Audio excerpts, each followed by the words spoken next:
enchantment of providence only. The word tantra has many different meanings in different contexts.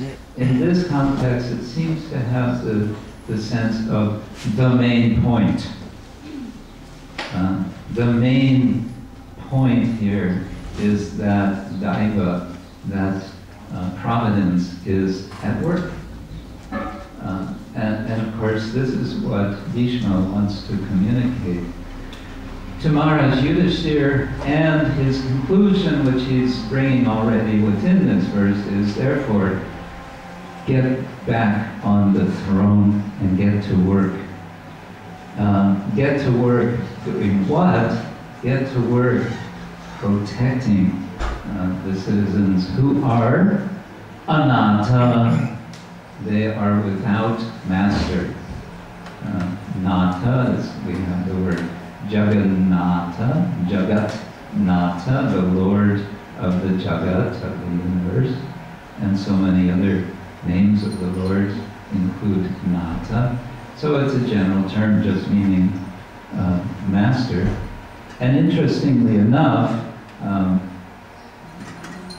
Bhishma Deva, who is certainly superior in age and superior in, yes, we can say rank, to Yudhishthira, he's addressing him as Nata, and he's also addressing him as Prabhu, as master. So he's really emphasizing now, you're the man. You have to accept this responsibility. Yudhishthira is highly hesitant to take up this role because of everything that has happened. He feels completely undeserving. Bhishma, I think it is significant that it is Bhishma whom he approaches for enlightenment on this whole subject. He wants to know, Yudhishthira wants to know what to make of all of this that has happened, this entire disaster that has happened. And he's approaching Bhishma. Bhishma is sometimes referred to as the grandfather of the Pandavas and the Kauravas, although, of course, he himself was childless because he had made a vow when he was young for serving his father. You know that story, we won't go into it, but he makes a vow of lifetime brahmacharya, which arguably actually causes so much trouble, at least part of the trouble of the whole Mahabharata war is that he's taken this terrible vow. Bhishma is the word that the demigods express when he makes this announcement that he's going to take this lifetime vow. He's otherwise known as Devavrata. And when they hear this vow, they go, Bhishma! It's an expression of astonishment. So, Bhishma is in this condition as he is speaking to Yudhishthira of, in one sense, imminent final defeat. He's lying not on one arrow or two arrows, but a whole bed of arrows, because it took a whole, sheaf of arrows to bring him down. He could not be brought down. However, he was, in a sense, brought down by one comment which he made, and this was so many years before. And the comment that he made was during the gambling match in which Yudhishthira, the same Yudhishthira, is playing at dice against the terrible uncle of his, Shakuni. And as you know, all of the wealth of Yudhishthira Maharaj and all of the Pandavas and everything that they have, he gambles away, he throws it away.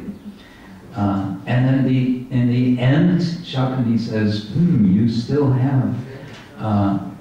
have one possession that you could give. Yeah, what is that? Your wife, Draupadi. And so Draupadi is gambled away. And then Draupadi is brought into the arena, you could say arena of sacrifice, in this utterly humiliating situation. And then she asks a very challenging question. Is it actually correct that you give me, Yudhishthira, she's addressing Yudhishthira, what is actually the proper understanding here? You yourself have been made a slave, and now you're taking this position of giving me as a possession. Wait a minute, something is wrong here. And so there is some discussion. And Bhishma, in this discussion, he just sort of looks down and shakes his head and he says, Dharma is very difficult to comprehend. He will not commit himself to anything. And for this reason, he is in this situation now. But it's also a situation of his imminent death, which is a glorious death. But what I wanted to say about all of this is that we have woven into this philosophy that we are hearing about how the Lord is having a divine plan, Daiva Tantriya. Woven into all of this is the story of Bhishma Dev, of Yudhishthira, and of course expanding out the whole story of the Mahabharata. And what I want to suggest is that thinking about ourselves as we make our best efforts to be engaged in service to the Lord and to be, yes, part of the Lord's story. We each have our own stories, and we're each rehearsing. You know the word rehearse? Prova, yes. We're each of us, day after day after day, we're rehearsing our individual stories. What are we rehearsing for? We might well ask. Well, we might be rehearsing our story for some superior person, someone we regard as superior, or not, just for friends. We are telling our story and so on. But we might also say we are rehearsing our story for that, as they say in the Christian tradition, that final judgment, that day when we will, as we heard Meister Eckhart saying, consider yourself as you would have originally stood before God. So we are making our story, we are preparing our story for what we are going to tell the Lord. And we have this sense that we'll be there and the Lord will be asking us, so, and what's your story? And perhaps this is part of the reason for this sometimes rather intense debate about whether or not we fell from the spiritual world, is we want to be prepared to tell the right story. And we're in some anxiety that our story may not be so convincing to the Lord. The Lord may look at us and just sort of say, well, try again. So we're constantly revising our story. And what are we trying to do as Vaishnavas? We are trying to see how our story fits with the bigger story. And we're trying to understand what is that bigger story. Srila Prabhupada referred to the Bhagavatam as the beautiful story of the Supreme Personality of Godhead. And so, if we want to find our place in that story, would we like to find our place in that story? Yes. No? Yes. Yes. No? Yes. No? Yes. Okay. We want to find our place in that story, certainly. So how are we going to do it? Well, how about step number 1? Hear, chant, read Srimad Bhagavatam. Because the Bhagavatam is telling us that story, and it's showing us how providence works. Daiva Tantriyam. How wonderful it is how the Lord acts. And of course, the story has much to do with the many stories of the Lord's appearance in this world. And one may understand these appearances of the Lord in this world as so many interventions. You know this word? Intervention. Hey, we're learning a lot of Croatian. We might see the Lord's avatars as so many interventions, and we could say the whole Bhagavatam is leading us up to the big intervention, the Lord appearing as in his original form as Krishna. But some philosophers are not happy with the idea of the Lord intervening. You have probably heard of Albert Einstein. Albert Einstein, it has been sort of debated, was he an atheist, was he a theist, and both sides wanted to claim him for their side. But he himself, he said, I believe in what you want to call God, but I don't believe in a God who intervenes in individual life. His God was more of a deistic God, but for him God is infinitely mysterious. And he saw that, he considered that anyone who rejects the idea of God is a fool, who is very superficial. In any case, some are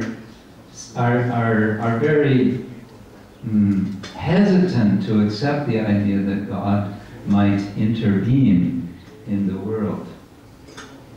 So what I want to suggest is there's another way to look at the Lord's pastimes, and that is his pastimes are eternal. They're always going on, and from time to time, the clouds part, and we see the clear sky. Yesterday was so much rain. Today is a nice sunny day.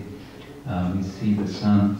So the clouds depart, and then we can see. And that is the Lord as he descends to the world. So the story of the world is actually the story of the Supreme Personality of Godhead. And that story is made evident to us, in particular, through the Srimad Bhagavatam. If we think about the plan of the Lord, we might sometimes wonder how it could be comparable to other sorts of plans. Srila Prabhupada often would say, all right, this is our plan. Now, let us see what is Krishna's plan.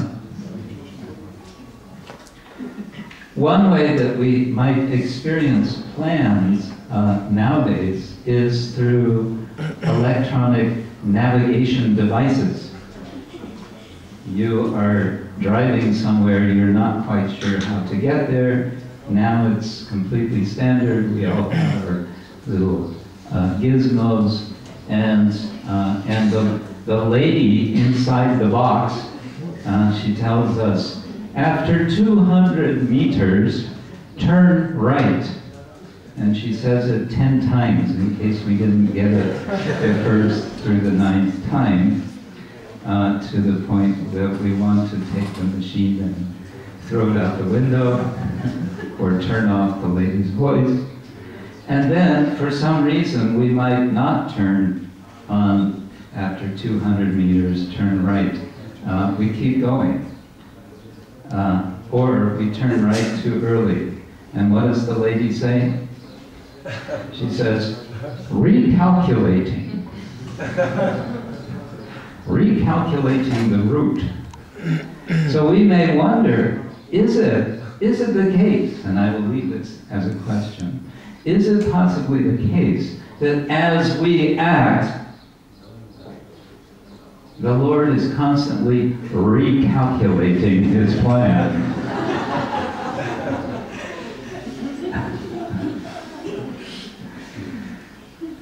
I leave that as a question, and I simply call attention, and then I will end, to two very instructive verses, statements that Krishna makes in the Bhagavad Gita.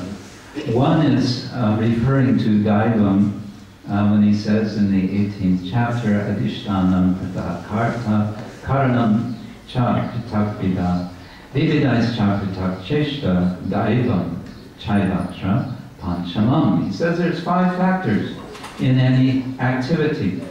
One of them is the place, one of them is the karta, that's you and me, the doer, the actor. Then there is cheshta, there is endeavor, there is karanam, the instruments, which means our senses, and finally there is daiva. And Srila Prabhupada explains in his purport that if we neglect daiva, then we are in ignorance, essentially. He's saying like that. And so as we go about our efforts to, how shall I put it, revise our story so that we see ourselves in the bigger story, which is the Lord's pastimes, we can keep this in mind. We need to keep this in mind. This is our central point. The Lord has His plan, and we want to be part of that plan. And finally, another verse, also in the 18th chapter, Krishna says, if I remember, Sahajam karma konteya sadosham api natyaja sarvaramba I doshena dumena rita dumena mir iva avrita. He's saying that whatever action we do, whatever we do, sahajam, born with that action, dosham, there will be fault. With any action, there will be fault. And then, Krishna's point, he says, sadosham api natyajet, don't give up your duty because there will be fault. Sarvaramba hidoshena, in every undertaking, aramba means beginning, undertaking. Sarva aramba, hikonte, then dumena agni iva avrita. Then he gives the example. What is the example? He takes a famous example from Nyaya, from logic, and he reverses it. The famous story, this famous syllogism in logic is, in the distance we see some smoke on the hill. Right? What does that mean? There must be fire. Because, why? Because wherever there is fire, there is smoke. Therefore, there is fire on the hill. You can't imagine how much this little syllogism has been debated and discussed in Indian philosophy. What is the meaning? Well, Krishna, being Krishna, he plays with this syllogism and he turns it upside down. And he says, wherever you see fire, you're going to see smoke. So wherever you see activity, you're going to see what? False. So don't be surprised. That's what Krishna's saying. And don't therefore conclude, therefore I better not do anything. Or therefore this other person should not do anything. This other devotee. Yeah, so these two verses I think are very helpful for us to consider this whole subject of the Lord's plan. And again, I want to suggest that we think about how the Lord's plan is the story of the Supreme Personality of Godhead. We want to understand, we want to comprehend that story. How do we do it? We hear the Bhagavatam, we study the Bhagavatam, and then we can see how our story fits, how it meshes, how it perfectly is part of, and becomes part of the making of that story of the Lord. Hare Krishna. Grantara Srimad Bhagavatam.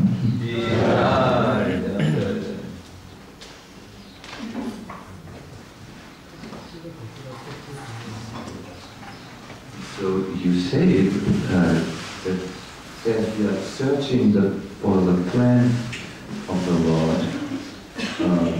If I understand you correctly, we should maybe ask a different question than how can I be part of the Lord's world? Or how can I be part of Krishna's plan? Isn't that a circular argument? Yeah. It could be seen as circular, but if, as we understand from Bhagavad Gita, Krishna is giving the Lord, Krishna is giving the devotee also the power of choice, as he, ultimately tells Arjuna. There's a paradox. There's a paradox because Krishna says, on the one hand, all these warriors, they're already finished, and on the other hand, he says, so you decide, are you going to be part of this or not? And at the same time he says, and if you decide not, you're making a mistake, because you're going to be acting in any case. But still he gives them the choice. Thank you very much. Yeah, so Hare Krishna.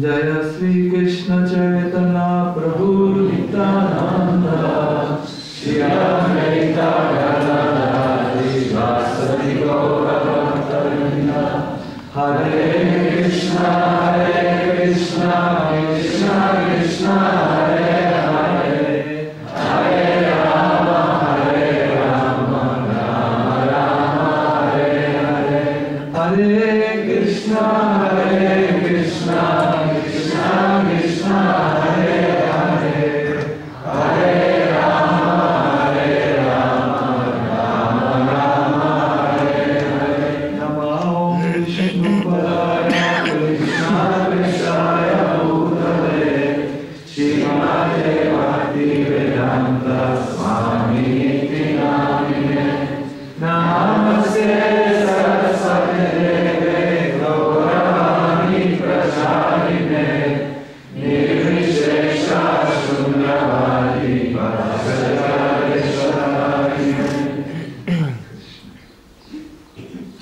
Our subject matter is how can we find out the plan of the Lord?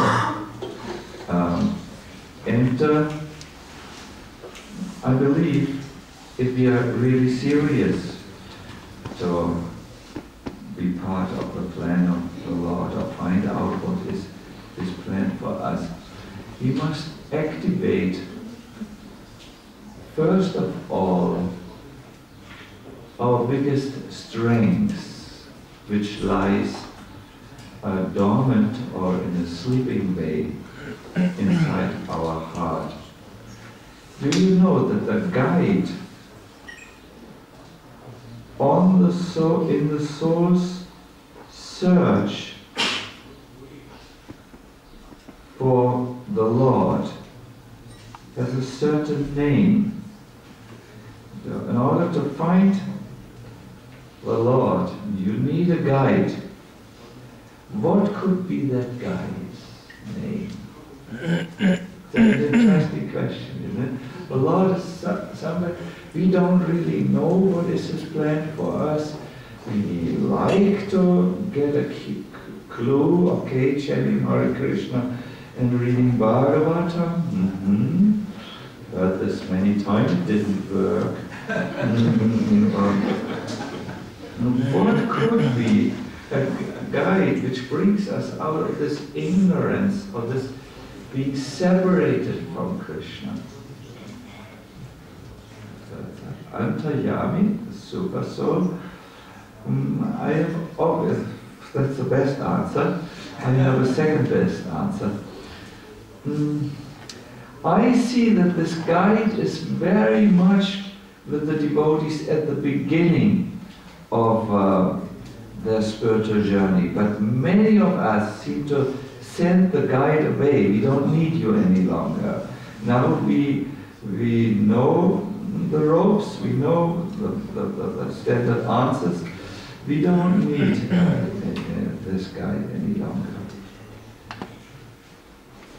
Please, you're not yet thinking, what could be that one ingredient in your spiritual life, which, if it is there, helps you to reach the Lord, and that one ingredient, if it is missing, helps you to miss the point of Krishna consciousness. Enthusiasm. I was thinking of longing, because let us now hear the Croatian word for longing, because I will be talking about this. Longing? Yes, I recognize this from before. My dear devotees, Prabhupada said, there's only one simple price you have to pay if you want to become Krishna consciousness, and that is your intense desire. Another word could be this longing for it. If you start your path in Krishna consciousness, but then you lose this somehow or other, you will become sidetracked or distracted from the goal Krishna consciousness. And I have seen in my life that this can unfortunately happen. And then all of a sudden I'm worried not how to please Krishna, but how to, so many other things can come. So this simple prize is, I would say, the beginning. And I want to remind you this morning of this sacred longing, and by reading you something which Prabhupada, which I like to refer back to again and again and again. He says, the need of the spirit soul is a good pizza. Did I read this correctly?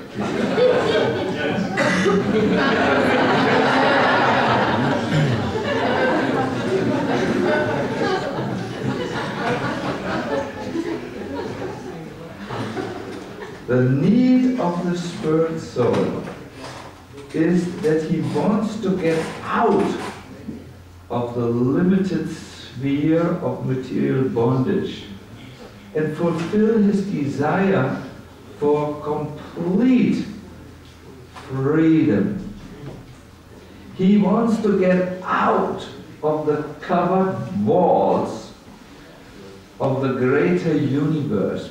He wants to see the free light and the spirit. My God, is this evocative. He wants to see the free light and the spirit. That complete freedom is achieved when he meets the complete spirit, the personality of Godhead. So then Prabhupada continues to say that this desire to meet the Lord, to have an appointment with the Lord, to just stand before Him face to face again, it's something which is dormant, it sleeps within everyone, it's there. Mediutim, there is a problem. It can become sidetracked and become perverted in the affection for gross and subtle matter, in other words, for material life. So we have that original pure driving force, that's affection for Krishna, that longing to meet Him and please Him, but it can be sidetracked or become pervertedly manifested, in the wrong way manifested, by loving so many other things. I once wrote a poem where I tried to express this. I said, "My Lord, I want only you, but when you see me crying, I would most probably give my name, my tears, other names." I would say, I need some recognition, or I need some fairness, or I need some security in my life. I need the Maslow pyramid of needs, you know.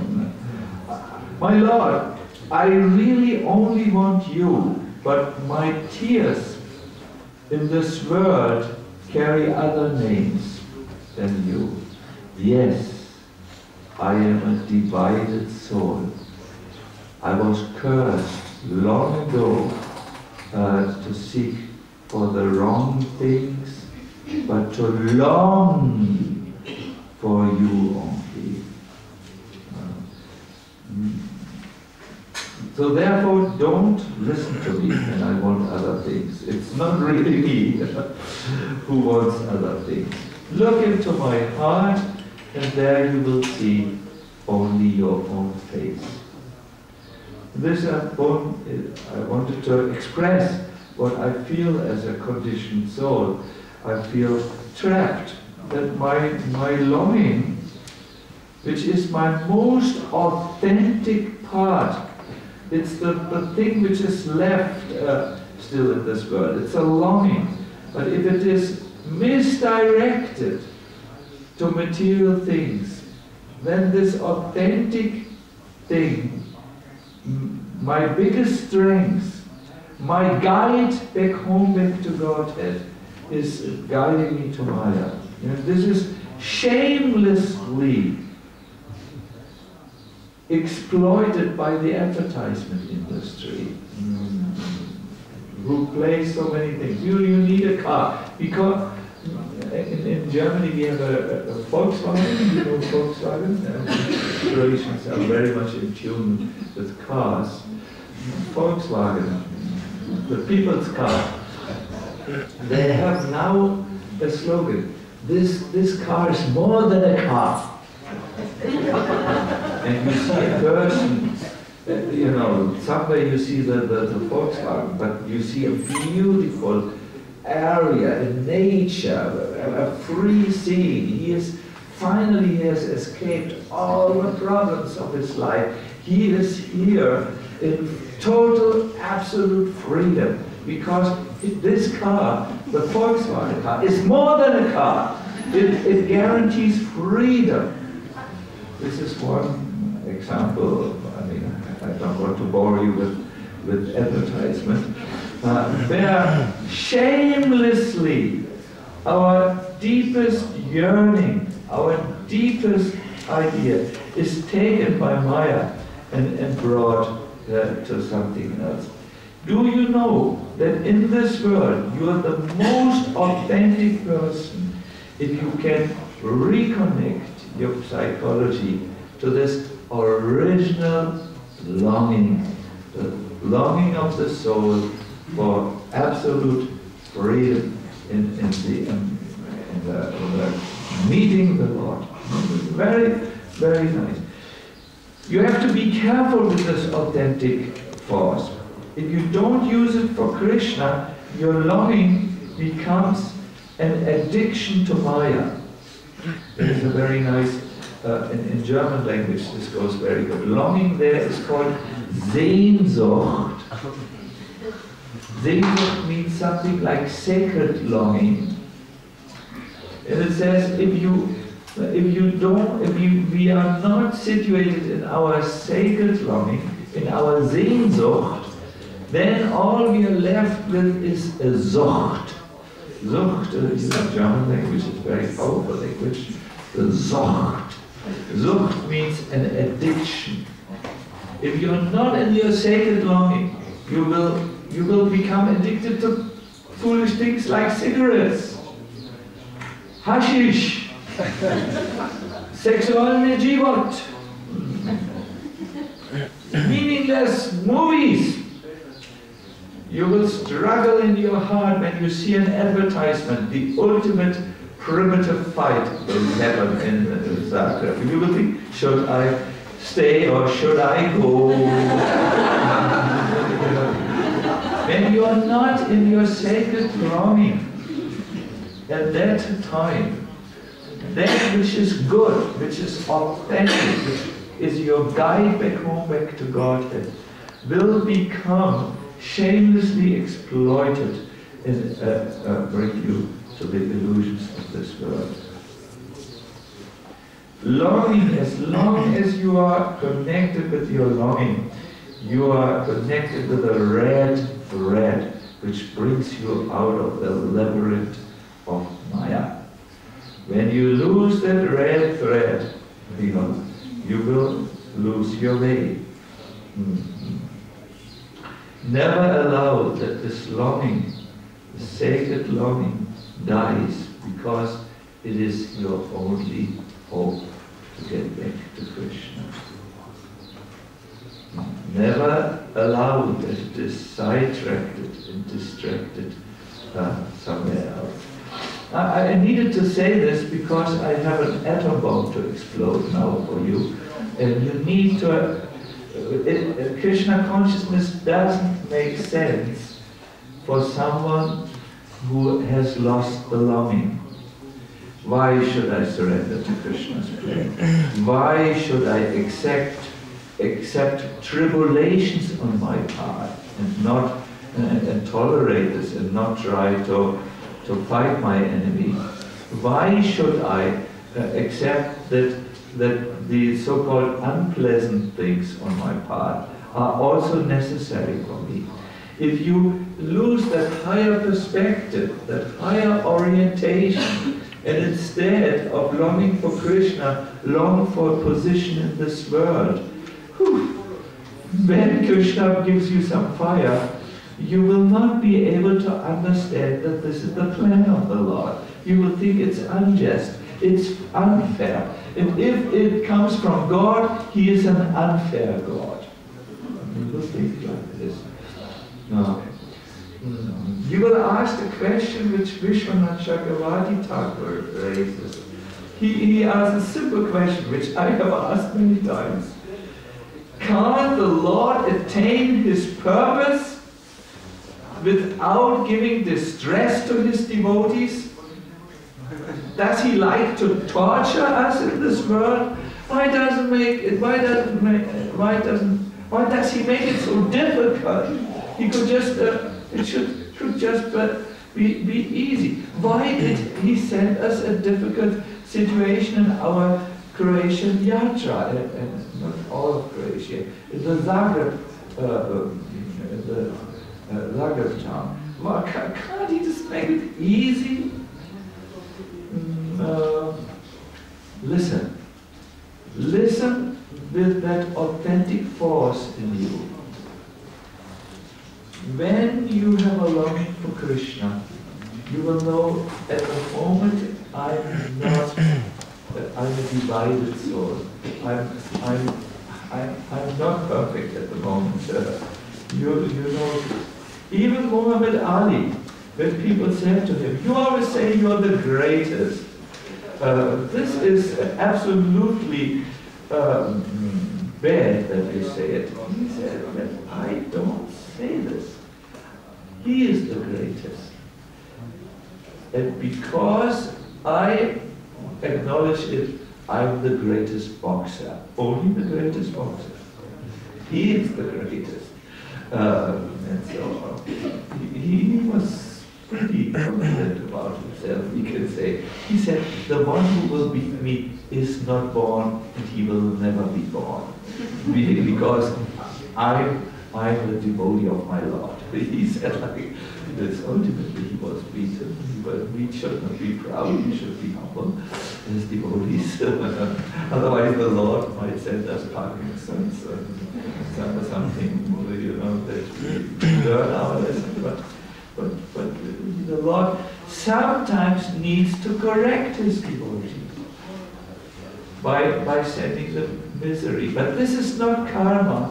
This is the direct mercy of the Lord. Yeah, I cannot speak for Muhammad Ali. I don't know enough about his spirituality to comment. It's not. But I know from our Shastras about devotees. It is said, when the mother loves its child in India, it will take some ointment and smear it on the eyes. The child goes, no, no, no, no. Mother says, 1 second, and it continues. It's called kajal.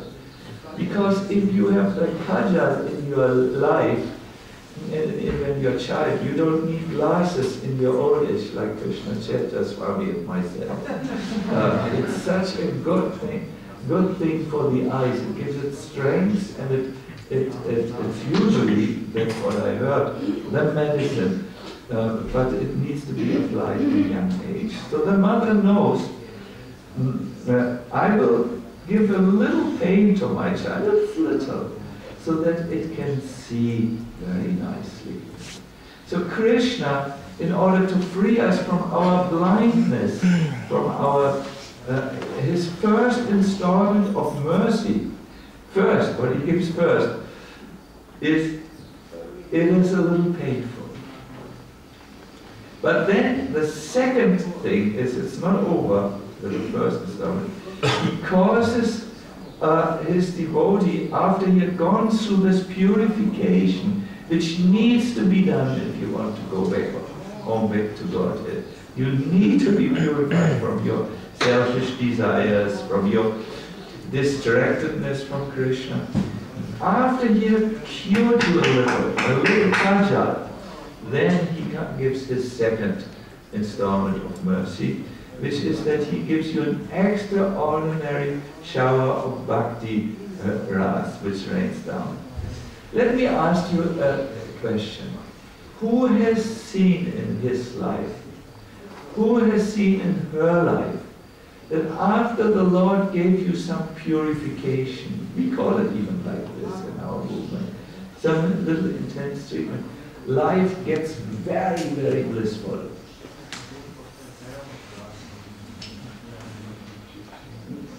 You also saw.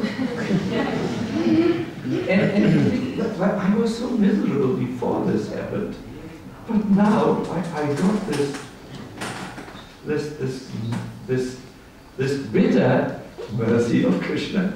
We all like the sweet mercy, you know, nice pizzas, nice praise, and you're the best, and yes, and Novas, and a Volkswagen. We like that type of bitter, this mercy.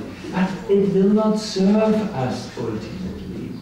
We need, as conditioned souls who have turned away from Krishna and lost ourselves in Maya, we need to be awakened. And it is not a philosophical arrangement. If we know just by the philosophy, everything was easy. But you know how we are, we conditioned souls. We know we shouldn't do it, but we do it anyways. There are even songs. Aimal is Kaimal. It means one time is no time.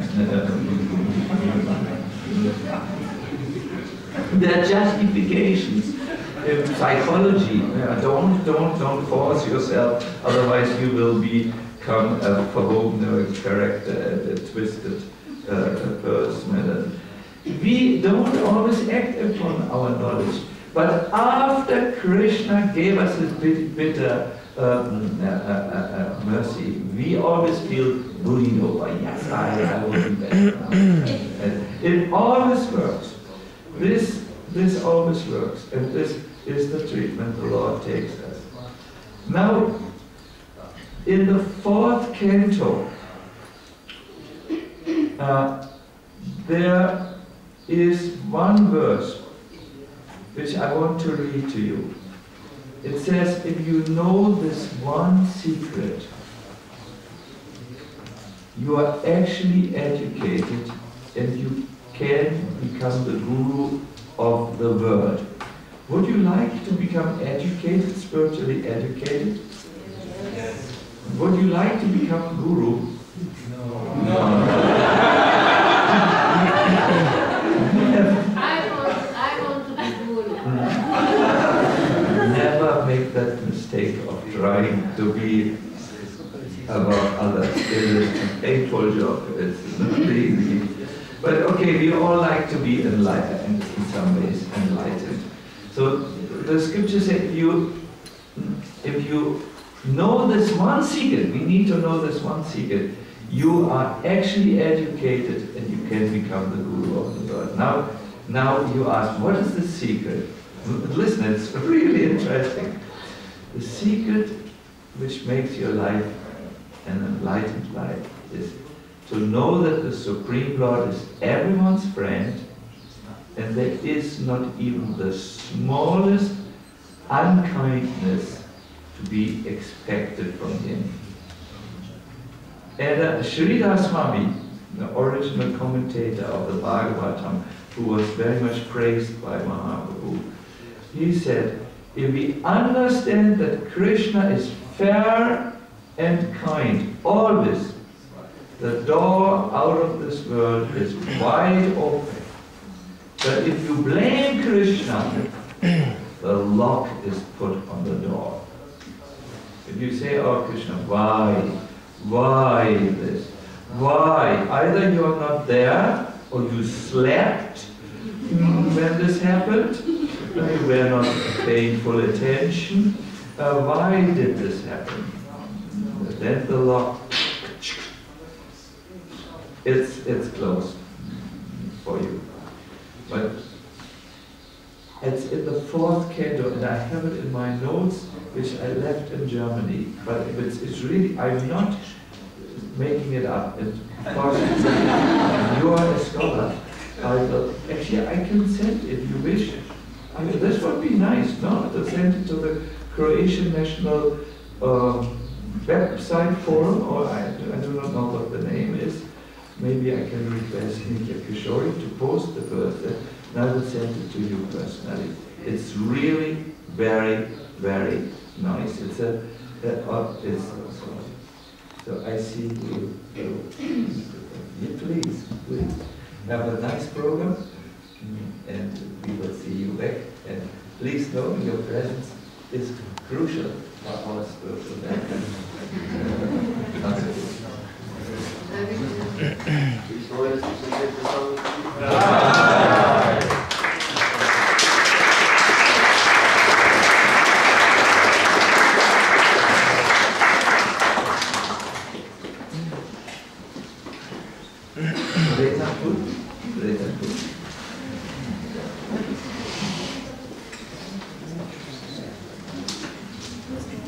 Oh, here's the verse, by the way. No, I will give you later. You please, let us not talk while a saint leaves us. It's a sad occasion. Have a nice journey. Hare Krishna. Now I don't feel secure any longer without your presence here. If you want to find the verse, please make a note in your notebook. It's in the 4th canto of the Bhagavatam, 29th chapter, verse 51. I repeat, 4, 29, 51. Yes, that's a good idea. Now I will just end my class and then ask for lectures by doing something which I always wanted to do. I want to tell you a story which you will never forget.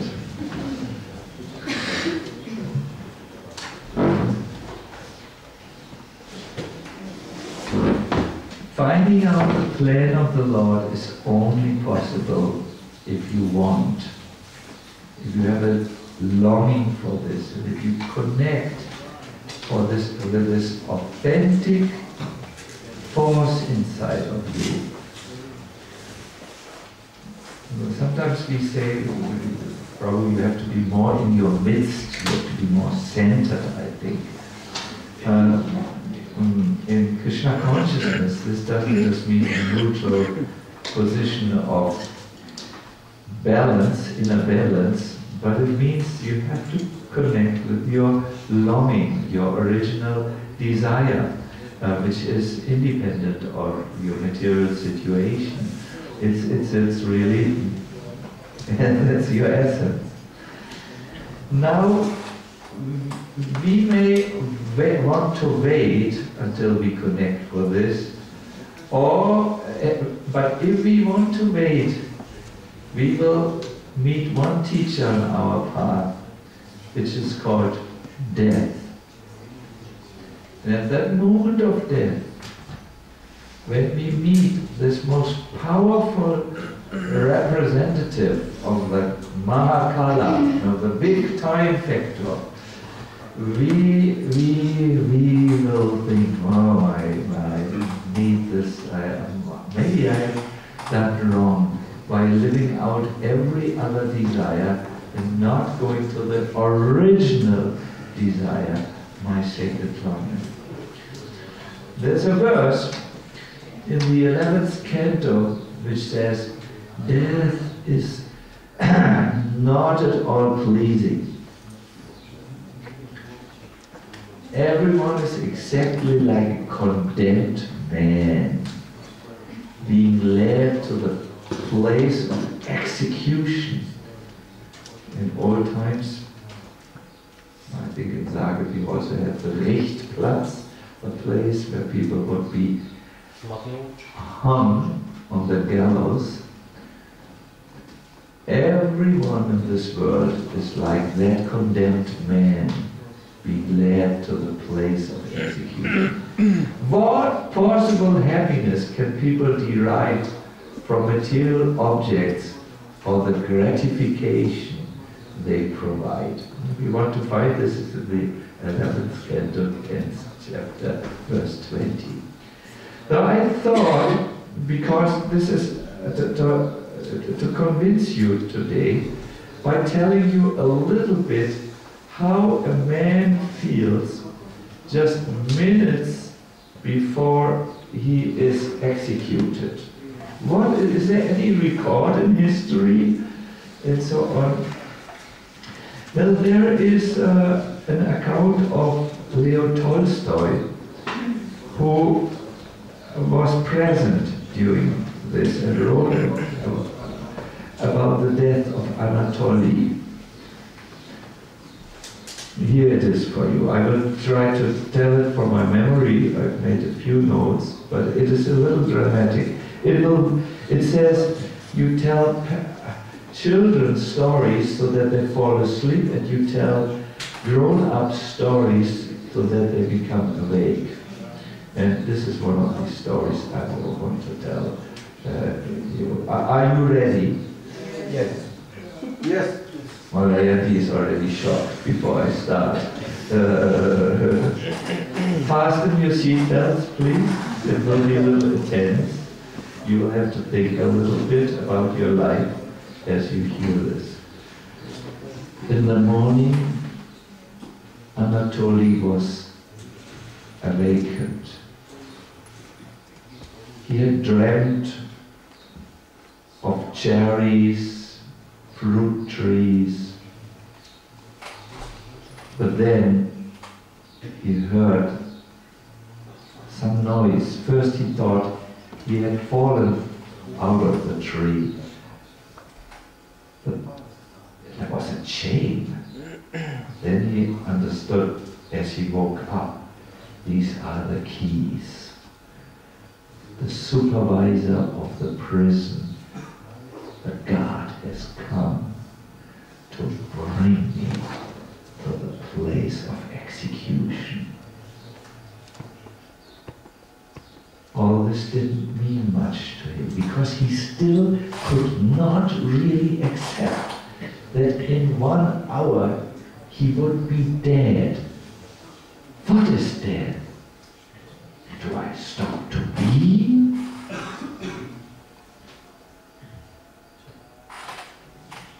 The guard, the supervisor, and one gunman took him out of the prison.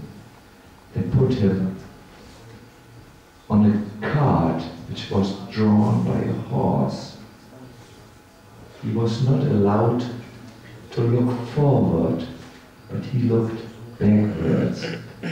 And as he passed by the many passengers who saw him on that morning, his last morning, he saw the fear in their eyes, because it was the Tsar, Tsar means the king, that cruel Tsar who had judged another innocent man, who told about the political maneuvers of that Tsar, who had judged him to die.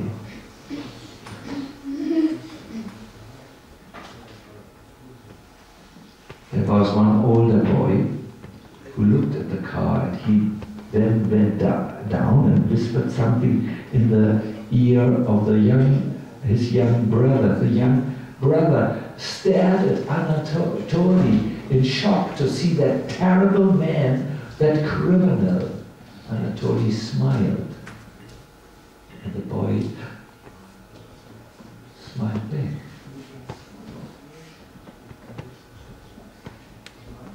I will jump forward. Then he came to the place. Many people had assembled. Ladies and gentlemen in their coaches had come to see the spectacle, the public execution. Up to this moment, Anatoly didn't really believe it. But then, the drumming started. And all of a sudden the reality hit him like a fist in his stomach. He would be dead in a few minutes, and he felt like vomiting. The priest came and started speaking to him, the merciful God. Anatoly winced means he went a step back. How could this priest dare to speak of the merciful God when he was part of a political conspiracy? He still dared to speak of mercy? And Anatoly wanted to become angry at the priest, but he checked himself. He remembered one sentence: they don't know what they are doing. It came from the Bible. So he controlled himself, and he shyly said, please excuse me, I don't need all this, really. I don't need all the prayers. You may slowly go somewhere else. Thank you. Then Anatoly, who stood on the platform facing everyone else, all of a sudden felt how the platform was shaking. A strong man was coming close to him. And when he was very close, he could smell the smell of cheap alcohol and sweat. Stand over there, please, the man said. He looked into the eyes of the henchman. You know what is henchman? It's the person who either cuts your head or blinds you. Everything looked so aerialistic. At that moment, Anatoly started to pray. He had never prayed much. He was a little bit like he started to pray, and as he was praying in this situation, he all of a sudden knew God, the one who heard him now, was the only reality in his life. How could he be so sure? Because only now, when he prayed, he began to feel deep inner peace. That's how he knew. He prayed, then he cried. He never cried. He was a strong man. But now he cried, not because he was to be hanged in a few minutes. He cried because he had forgotten the only reality.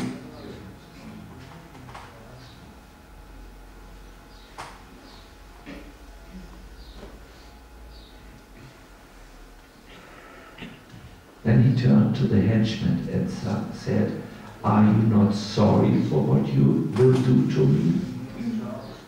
The henchman said, "I don't have time to discuss now with you.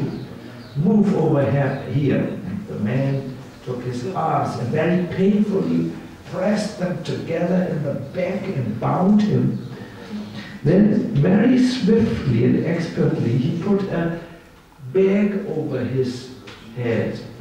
Then he pushed him a little bit more to the right. And then Anatoly felt the string on his neck. His mind wanted to accept because he knew it was unavoidable. But his strong body began to protest and jump. He wanted to scream, "This is unfair, and you all know it." But then he felt himself pushed. He lost his stand. He gasped for air, and a sound like the waves of the ocean filled his ears and his consciousness. I will end here because in Vedic times we don't speak about what it is to die. It's quite dramatic what comes now, but this is too much for maybe our ladies will have pregnancies or something. It's not fair to tell this without warning. So, but what I like about this narration is that the Bhagavatam says everyone of us is in this role. That is not at all pleasing, since everyone is exactly like a condemned man, like that Anatoly or Svetlana or whatever, being led to the place of execution. The Bhagavatam asks us, what possible happiness can people derive from material objects or the gratification they provide? My dear devotees, I'm not finished, but finished for today.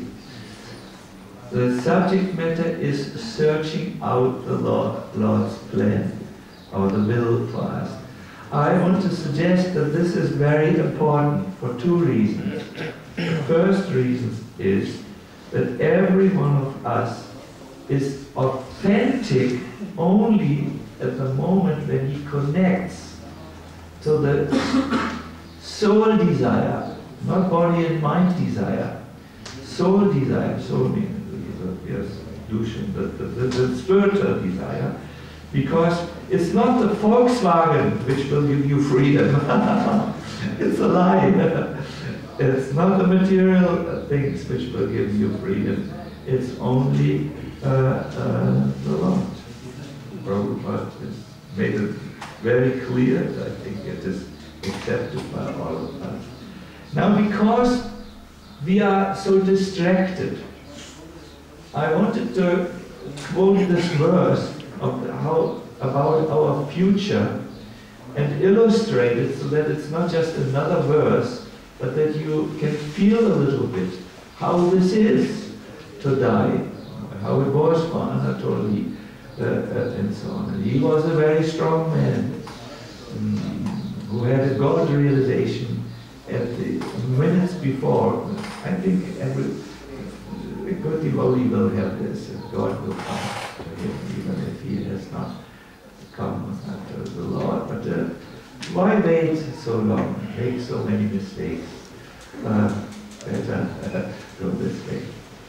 In tomorrow's lectures, I want to give a few guidelines from our Shastra. It will be called Appointment with Krishna. Tomorrow's lecture, there will give a few things which we might be able to do. It's called direct appointment with Krishna. But today I will end here. My point here is today searching out the will of the Lord is only possible if you connect with your authentic thought, your sacred longing. Otherwise, you will be distracted to the Volkswagen, not to the real spiritual freedom, which is there.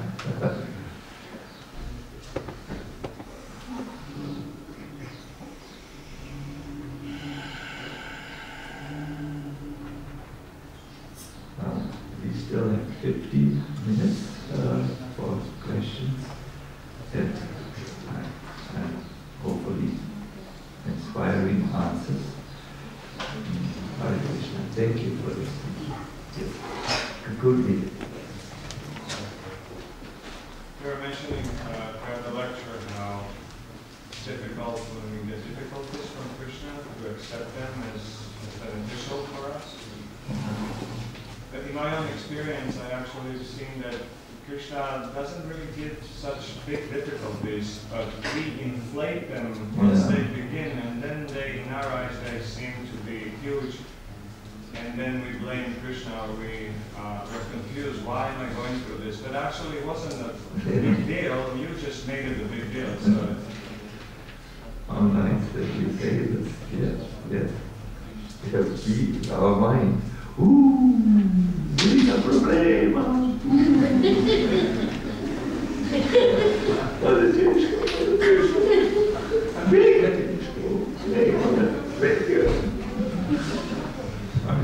It is said Krishna never gives his devotee tests which they can't master. Then he would be wrong. Then he would, a teacher who gives too high of things, is not a good teacher. No, our mind which inflates them. He gives much more importance to the difficulty than it really is. It's like this. There are numerous stories. I have also seen this. It's luxury, small difficulties. What is difficult is our false ego, which just doesn't want to bow down. It just doesn't want to accept it as well as I better go to Krishna now. We try to exhaust everything else.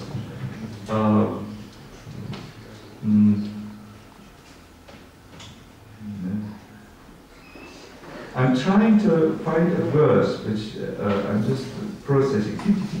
My inner computer is going at the moment.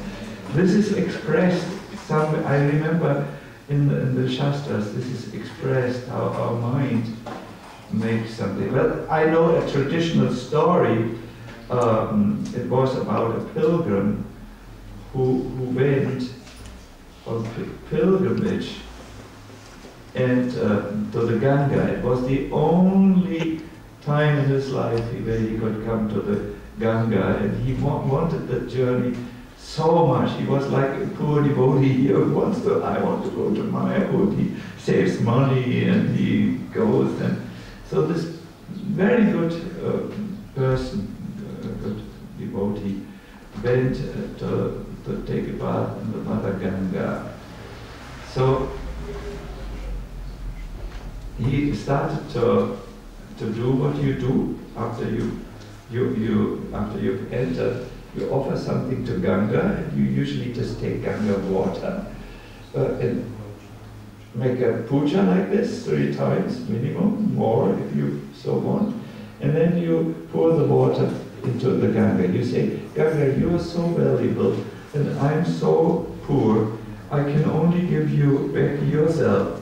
This is a very humble gesture. So when you have done it, you may drink a little Charanamrita. So the pilgrim had just finished his offering, and then just like this, and drank. Then he thought, oh no, I have drunk a puno glavas.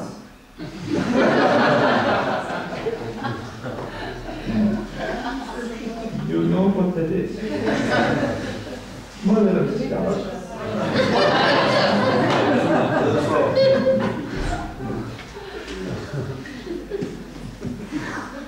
And then his mind started, oh no, problem, major problem. I was vegetarian. Now I'm going to Ganga to become a meat eater. And he went down, his mind brought him down. He just could escape the Ganga a little bit. Then he was lying down on the banks of the Ganga, and he got a heart attack. And the people came to him, what is wrong?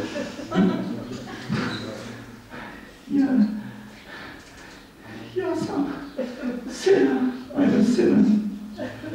I came to the Ganga, and I did the wrongest thing I could do.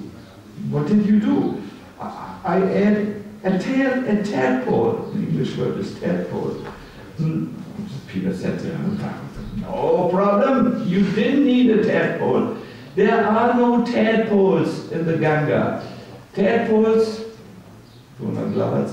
can only stay in a pukur. Pukur means like a pond, not in flowing water. These are not conditions in which a tadpole can exist. It was maybe some plant or something which came with the Ganga, some dirt. Oh, maybe it was some dirt, but for sure it was not a being that has meat. It's not possible. But the mind said, no. My life is always problematic. I come from a problematic family. My childhood, the Umski went just crazy. And he died. He really died from his mind. Then a sadhu came by. And the sadhu, the people said, he's dying, but he's dying from an illusion. And they explained to him. The sadhu said, 1 minute. Wow. And one villager went away. The sadhu went like this. He took his kamandalu. A villager came back and he said to the men, Budi intelligent, no? Maybe the tadpole is still living.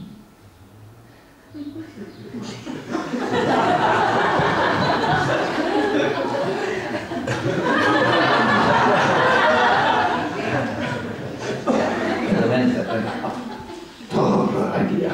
And he went in, and it's before breakfast, I don't want to tell.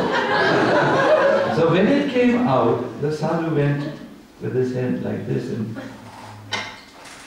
threw something. And then he said, "Ah, look, the tadpole is there." You understand? He had told one person to go to a pukur, get a punaglavats from the pukur, and then he was vomiting. He just positive.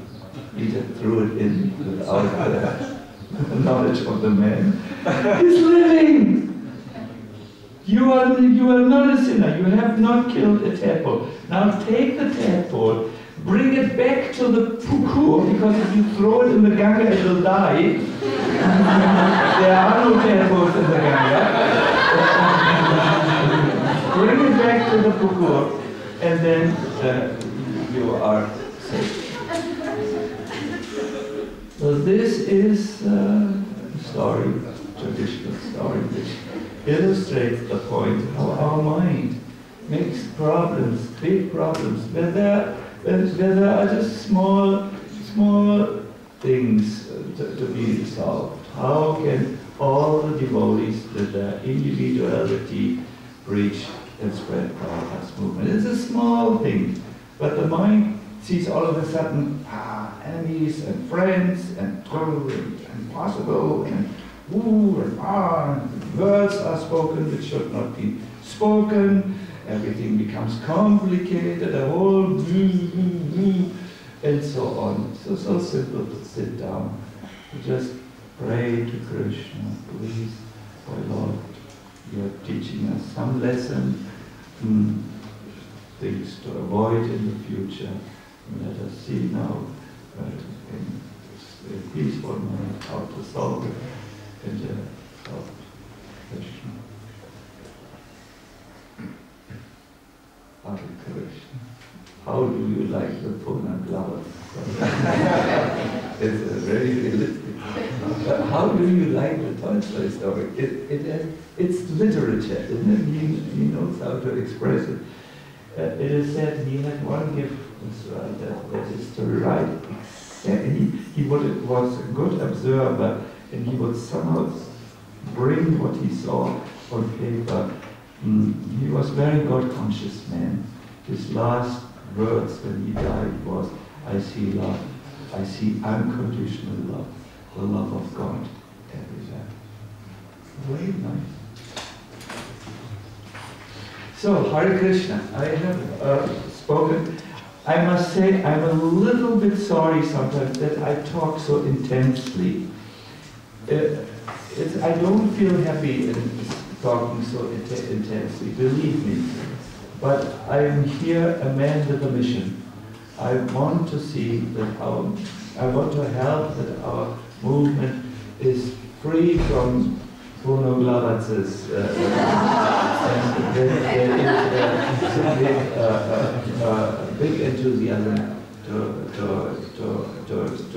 connect with our sacred longing, go back and do our service. With that spirit, Krishna, we want to serve you. Everyone will feel it.